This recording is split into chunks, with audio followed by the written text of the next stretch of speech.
තරුණ වයස්වල ජීවිතෙන් සමුගන්න අය අල කොච්චර දැක්කද? තරුණ වයසක කියලා හයිය හත්තිය තිබුණාය කියලා අනතුරක් අභිමුඛයේ එහෙම ජීවිතේ ගලව ගන්නට අමුතු ශූරතාවයක් අපිට නැහැ කියලා අල කොච්චර දැක්කද?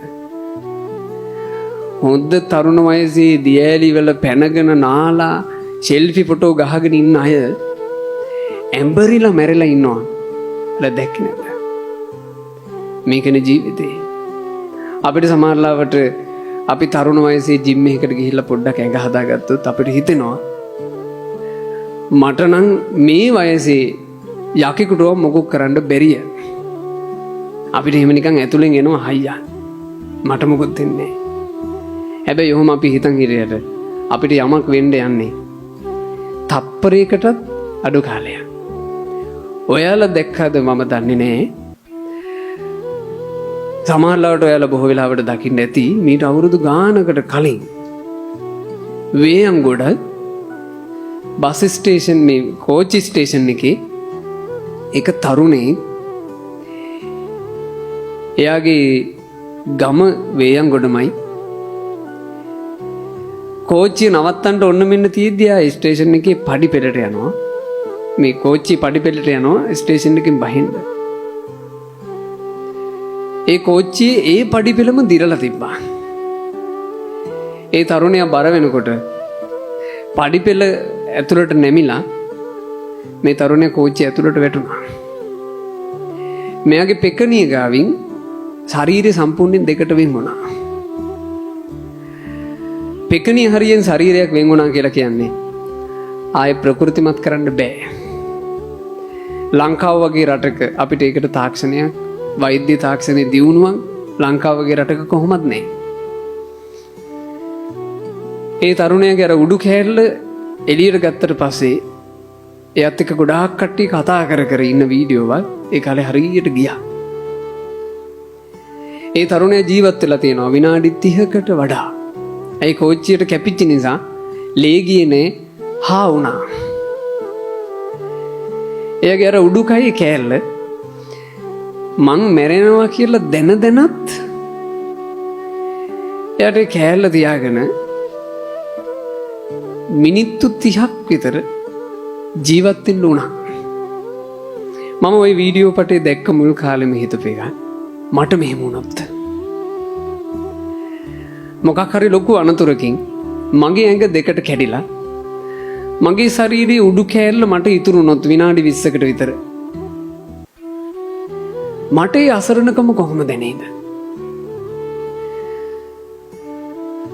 මං එහෙම මොහොතක මම කාගෙන්ද ආයුෂ ඉල්ලගන්නේ? මට බෑ විනාඩි 20කින් විතර මට මැරෙන්න බෑ. මට තව ආයුෂ ටිකක් දෙන්න. මං කාගෙන්ද ආයුෂ ඉල්ලගන්නේ? අසරණයි.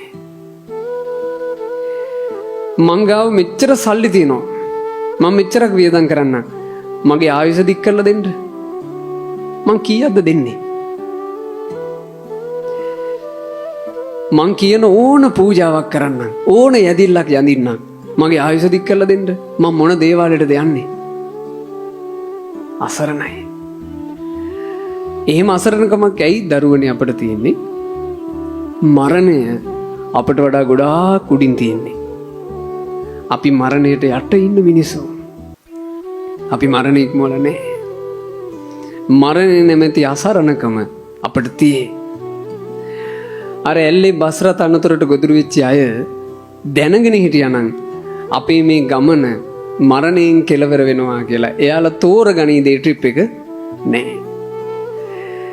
අර ඉන්දියාවේ ගුවන් යානාවට නැගිච්ච මිනිස්සු දැනගෙන හිටියානම් මේ ගුවන් යානාව කඩාගෙන වැටෙනවා කියලා එයාලා තෝරගනීද ඒ ගුවන් ගමන? නැහැ. අර කිමිදෙන්න ගියපු සබ්මරීන් එකේ ඒ ප්‍රකෝටිපතියෝ දැන හිටියානම් අපි මේ ටයිටන් එකට ගොඩ වුණොත් අපි කුඩු වෙලා මැරෙනවා කියලා එයාලා ඒ ගමන තෝරගනීද? නෑ. ඇයි එයාලා ඒ ගමන තෝරගත්තේ? දන්නේ නැති නිසා. එයාලා ඒ ගමන සියල්ල තෝරගත්තේ දන්නේ නැති නිසා.